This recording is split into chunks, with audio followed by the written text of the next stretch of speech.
ഒരുപാട് നേതാക്കൾ നമുക്കില്ല, ഒരേ ഒരു ലീഡർ, ഒരേ ഒരു ഗൈഡ്, ഒരേ ഒരു വഴികാട്ടി.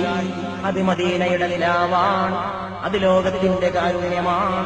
അത് ഭൂമിയുടെ ക്ഷമയാണ്, അത് മാനത്തിന്റെ വിശാലതയാണ്, അത് ആമിന ബീവിയുടെ മുത്തുമോനാണ്, അത് ഖദീജ ബീവിയുടെ പ്രിയപ്പെട്ട ഭർത്താവാണ്, അത് ഫാത്തിമ ബീവിയുടെ പ്രിയ പിതാവാണ്, അത് ഹസൻ ഹുസൈനാരുടെ പ്രിയപ്പെട്ട പിതാമഹനാണ്, അത് സയ്യിദിന്റെ പ്രിയപ്പെട്ട യജമാനനാണ്, അത് ലോകത്തിന് മുഴുവൻ അധ്യാപകനാണ്, അത് പ്രപഞ്ചത്തിന്റെ അഭ്യുദയകാംക്ഷിയാണ്,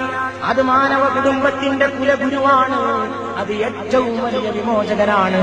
ഏറ്റവും വലിയ വിപ്ലവകാരിയാണ്, ഏറ്റവും വലിയ രാജപാത മനുഷ്യ സമുദായത്തിന് കാട്ടിക്കൊടുത്തോരാണ്, പാപികളുടെ രക്ഷകനാണ്, പാവപ്പെട്ടവന്റെ കാവൽക്കാരനാണ്, സ്ത്രീവർഗത്തിന്റെ വിമോചകനാണ്, തൊഴിലാളി വർഗത്തിന്റെ ഉത്ഥാനനായകനാണ്, പ്രപഞ്ചത്തിന്റെ അനുഗ്രഹമാണ്, പൂക്കളുടെ സുഗന്ധമാണ്, മുല്ലപ്പൂവിന്റെ മണമാണ്, റോസിന്റെ സുഗന്ധമാണ്, മറ്റു വല്ല പൂക്കളുമുണ്ടെങ്കിൽ എല്ലാ പൂക്കളുടെയും നിറവും മണവും കൂട്ടിച്ചേർത്ത് വെച്ച മുഹമ്മദാണ്